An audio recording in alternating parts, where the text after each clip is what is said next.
C'est les Ramones ce soir, en cette belle journée de vendredi. Mathieu Provençal avec nous autres. Comment ça va? Salut Francis. Ça va bien? Ça va super, super bien. Explique-moi un peu comment ça se passe jusqu'à maintenant. Tu étais à Montréal faire ton lancement. Ça a très bien été. Oui.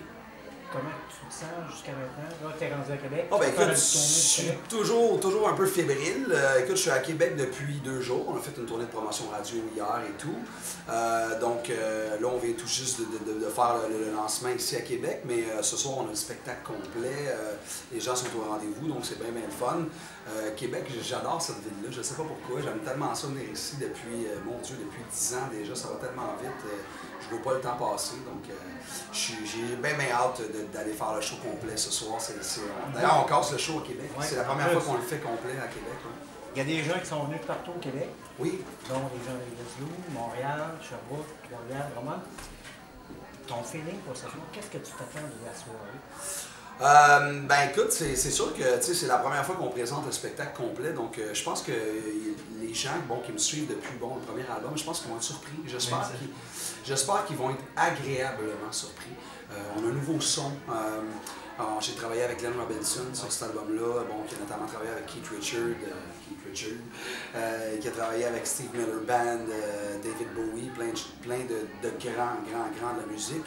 Donc, Glenn, j'ai fait confiance, m'a amené ailleurs. On a un nouveau son, beaucoup plus de guitare acoustique, un son folk qui me rappelle ma jeunesse parce que j'ai grandi dans une famille où le folk et le country était un mode de vie, je te dirais, avec mon père et tout.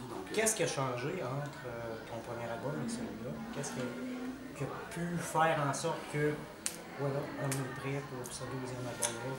Ben, je pense que qu'est-ce qui a changé, en un mot, ce serait la maturité, tu sais. Je pense que, lancer mon premier album à 21 ans, là, je viens d'avoir 32 hier. Merci. Je pense que t'as pas le goût de parler des mêmes choses à 21 ans qu'à 32 ans, tu sais. Comme j'aurais pas le goût de parler des mêmes choses à 32 qu'à 40, tu sais. Tu vis des nouvelles choses, tu rencontres des nouvelles personnes, t'as le goût de parler des sujets différents, tu sais. Je pense que c'est la vie qui fait en sorte de ce que tu écris. Donc, tu sais, c'est un parcours, tout au long, tu vis un parcours différent. Donc, tu sais, je pense que c'est ça qui fait que tu écris des nouvelles chansons, puis que ça change, puis que le son change, tu sais. Y a-tu des moments où tu dis, ça vaut-tu vraiment la peine d'écrire ça? Est-ce que tu te bases vraiment sur des faits vécus, ce que tu ressens, des événements proches de toi ou... En général, oui. C'est pas mal ce que j'ai vécu, mais regarde, cet album-là, je l'ai coécrit à 75% avec Louis-Marie Mathieu, qui est mon grand ami depuis 4-5 ans. Plus que ça, excuse, 5-6 ans. Louis-Marie, puis moi, on a une complicité incroyable. On est des amis, donc il connaît beaucoup ma vie. Puis on a une vie qui se ressemble beaucoup. On a une grosse différence d'âge, on a une vingtaine d'années de différence d'âge, mais on a une vie qui se ressemble beaucoup. Fait que c'est clair que, en général, on parle beaucoup, oui, des choses que j'ai vécues, mais on parle aussi des choses qu'on voudrait vivre. Des choses qu'on voudrait vivre, des choses qu'on voudrait voir. Donc, je suis bien content parce que cet album-là, des chansons comme Revivre, Revivre, qui est mon nouvel extrait radio qui est paru la semaine dernière. Qui a commencé à jouer... Oui, beaucoup, qui est entré à Sequoia, justement, notamment depuis une semaine. On t'a vu ce matin à Sequoia. Oui, aussi ici à Québec, oui, à Sequoia. On a fait le week-end aussi hier, à CKRL. Je pense que tu sais, c'est comme je te disais, tu sais, l'écriture, c'est tellement... tu sais, je te parlais de Revivre. Revivre, tu sais, je trouvais ça vraiment intéressant qu'on lance cette chanson-là en même temps que la sortie de l'album, parce que c'est un peu l'optique de l'album. L'album s'appelle Le Toit du Monde. Souvent, les gens me demandent, le Toit du Monde, pourquoi le Toit du Monde? Le bonheur. Le Toit du Monde, c'est le bonheur. Puis c'est ce que je vise avec c'est un peu vers où tu veux apporter les gens aussi dans ton message. Oui, et pas juste dans la musique, tu sais. En fait, après ma barre, c'est pas la musique. Le Toit du Monde, c'est le bonheur. Tu sais, j'ai eu beaucoup d'années un peu plus sombres dans ma vie. J'ai abordé des thèmes comme le suicide sur mon premier album, apporté des grosses peines d'amour écorchées et tout ça. J'ai perdu mon père le 25 mars dernier.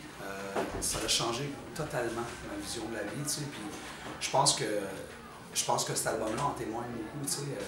Le Toit du Monde, c'est ça, c'est ma conquête du bonheur, tu sais. Est-ce qu'on peut s'attendre à des surprises à l'écoute de ce deuxième album-là? Le quatrième. Et quatrième album. Oui. Et pourquoi? Oui, ben parce que, simplement parce que j'ai pas eu le goût de... Est-ce que tu as modifié des trucs que tu faisais avant et que maintenant, avec l'expérience, avec l'acquis de la scène, l'acquis du spectacle et l'acquis humain, a fait en sorte que tu es un petit peu plus à l'image de ce que tu es maintenant avec la Ben c'est sûr, on évolue. Tu sais, chaque jour, on évolue, donc on se rapproche toujours de ce qu'on voudrait. Tu sais, en musique, regarde, ça fait 15 ans que je fais de la tournée, tu sais, puis même encore aujourd'hui, je suis très fier de cet album-là parce que je trouve qu'il me représente beaucoup. Mais peut-être que dans un an et demi, 2 ans, je vais dire ah, il me représente pas, je suis rendu ailleurs, tu sais. Donc ça évolue tout le temps. Tu sais, les surprises qu'il y a sur l'album, ce qui a fait qu'il y a des surprises, c'est que pour une fois, avec cet album-là, je me suis dit, je mets aucune barrière. J'ai le goût que cette chanson-là sonne comme ça. Même si l'album en général sonne autrement, pour cette chanson-là, ça va sonner comme ça. Comme si tu savais, la chanson que j'ai écrite pour mon père, c'est une chanson guitare-voix avec la style guitare country. L'album n'est pas country, mais cette chanson-là l'est. Pourquoi? Parce que je le ressentais. Puis, tu sais, un jour, Ray Charles a dit, si cette musique-là, je la ressens, c'est parce qu'elle est vraie. Ben, à partir du moment où tu as le poil ses bras qui lèvent, c'est parce qu'il faut vraiment qu'on le ressente. Exactement. Tu sais, moi, après ma barre, je me dis, si moi je le ressens, puis si je trouve que cette chanson-là est vraie, puis que je la vis, les gens vont sûrement la vivre aussi. T'sais. Comment ça se passe, le processus, à partir du moment où tu as une idée? Est-ce que tu es du genre à te lever dans la nuit et dire « Hey, oui, oui, beaucoup. Ben, en fait, moi, c'est le moment où j'ai plein d'inspiration, c'est où je vais me coucher. Le soir, je vais me coucher, bon, je ferme les yeux, j'essaie de m'endormir, puis là, il y a plein de trucs qui me trottent dans la tête. Puis là, bon, pouf, j'ai une idée. T'sais. Moi, j'appelle ça un parteux, en bon québécois. Un parteux. Un parteux, tu sais. Écoute, j'ai une première phrase. J'ai aucune idée de quoi va parler la chanson. J'ai une phrase, j'ai 4, 5, 6, 8 mots. Est-ce que tu es toujours le dernier qui va avoir le dernier mot sur la chanson ou il y a une collaboration avec le band qui... Ben non, pas avec le band, mais avec l'équipe avec qui je travaille. Ma compagnie de disques, bon, Raymond Duverger, mon producteur, qui a notamment travaillé bon, avec Jerry Boulet, Dan Bigra, Martin Deschamps, oui, beaucoup, il est là depuis 1981. C'est sûr que bon, on a un talk, j'ai un talk avec mon gérant, avec mon producteur, avec mon réalisateur, Glenn Robinson, puis bon, on s'assied, puis là, on se dit, bon, la chanson va aller là, c'est sûr. Mais c'est clair que l'essence de la chanson reste là, c'est sûr, tu sais.